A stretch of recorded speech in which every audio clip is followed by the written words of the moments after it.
আজকে 13-14 দিনের মধ্যে উপর হয়ে গেল, 13 দিনের মতো, 13 দিনই পুরো ওই গাড়ি ফারি হলো মইনুর স্যার কাছে গেছিলাম। সে বলছে যে আমি মোবাইল, আপনারা কাগজ নিয়ে আসেন, মোবাইল আমাদের কাছে আছে, আমরা দিয়ে দেব।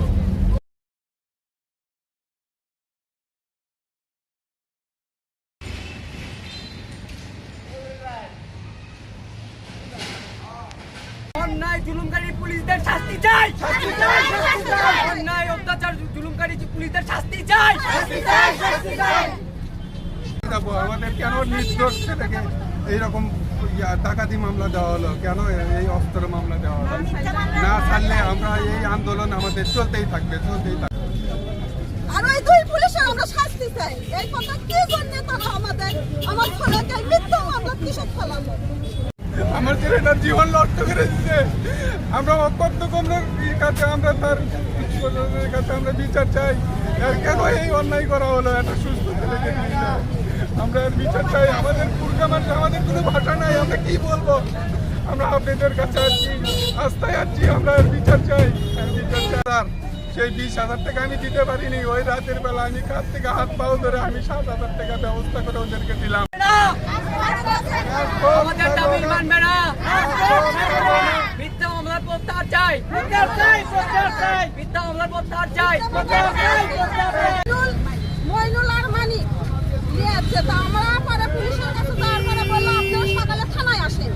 আমরা থানায় যেতে পারিনি মানে পরের দিন বেলা গেছি, রাত্রি আর যাইনি। পরে আমরা থানা দিয়েছি, থানা যাওয়ার পরে ওই বসি থানাতে আসেনি। সেই ছেলে নাহি মনে করেন পুলিশ আমার ধরে নিয়ে ওখানে আসলে পিছনে খেতা যা যাবতীয় জিনিস আসলে তছনছ করছে। পরে আমার ছেলেকে ধরে নিয়ে আসে মিথ্যা মামলা, মনে করেন যে চাকু ছুরি দিয়ে আমার ছেলে ডাকাতি মামলায় কেস দিয়েছে। আর আমি তানভীর বলে রাখতেছি, অন্যায়ের বিরুদ্ধে সবসময় সত্য থাকবো ইনশাল্লাহ। এটা আমার নাইট ভাই হোক, হাজি ভাই হোক, জয় ভাই হোক, তার বিরুদ্ধে প্রতিবাদ করবো ইনশাল্লাহ। জানতে যাবে জুলাই অভ্যুত্থানে যদি সামনে শরীর কেউ থাকে এই চিকন শরীর নিয়ে রাশাদ মাহমুদ পরে গেছি এবং বুলেট খাচ্ছি, তারপর আসি নাই। এগুলো কি শুরু করছে? আমার কথা একটাই কথা, প্রমাণ দিক ডাকাতি মামলা হচ্ছে না, প্রমাণ দিক। যদি আমার ভাইয়েরা ভুল করে থাকে, অন্যায় করে থাকে, আমরা শাস্তি দিব, কিন্তু প্রমাণ দিক তো প্রমাণ দিক।